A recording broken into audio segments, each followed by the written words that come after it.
And of course, kids feel like they own the world with technology, and they often do know more than us. But here's the thing. I think a lot of parents don't know this. It has nothing to do with technology. Technology is not about technology. It's about parenting. We know how to parent. We know our children. We know how to take care of them. We have to just start translating what we already do really well in other arenas in our life into technology, and not be sort of put off by the fears that we have that, wow, I don't even know how to go on Instagram, much less watch what my daughter's doing. Instagram has nothing to do with technology. A lot of parents say to me, Marge, you can't tell me to take my daughter off Instagram because she's going to be left behind and she needs that technology. I just want to be very clear. Instagram has nothing to do with technology. It's about parties. It's about socializing and parties. So your decision is not about technology. Your decision is about, do you want your child at that party? Do you want that child in the mix of that sort of social environment? That's the question. It's not at all about the technology. Here's some age-appropriate rules. I don't suggest or recommend a smartphone until kids are 13. Just something to think about. It is a pretty serious device in their hand that has a lot of power. It is a computer in their hand that they're walking around with. So consider that. One thing you could do is giving them a safer phone that has a purpose that, by the way, the kids forget it's even for. Talking. Or as the kids say, voicing. Yeah. No, they never. And they don't even think of that as a function. But really, a lot of our kids, we give our kids phones for safety.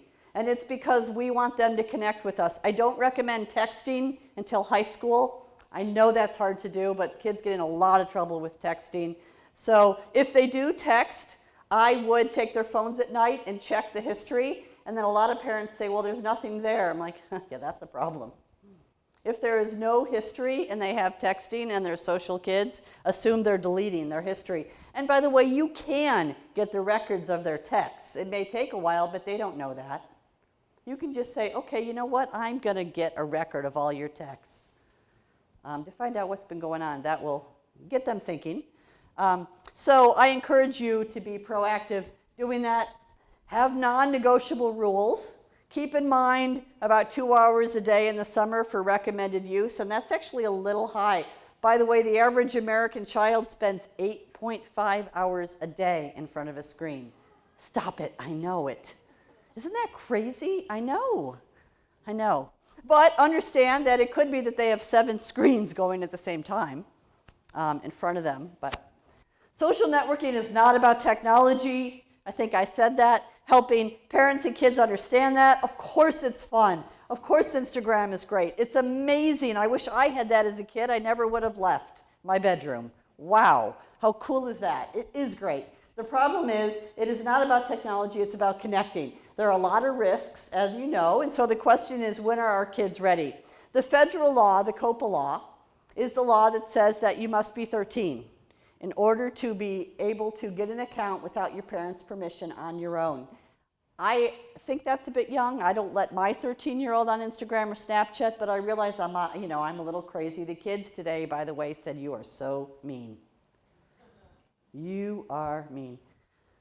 I get it. It's hard to keep your kids from those sites. But developmentally, 10-year-olds and 11-year-olds are not ready for social networking. Today, in the 3rd grade and the 4th grade, I asked the question, how many of you are on Instagram?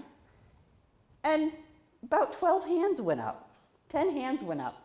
So I said to them very clearly, you guys, I'm going to tell you, no, you shouldn't be on there. It's too risky. So I want you to go home today and talk to your parents and come up with a safe plan, because it's not a place where you're safe.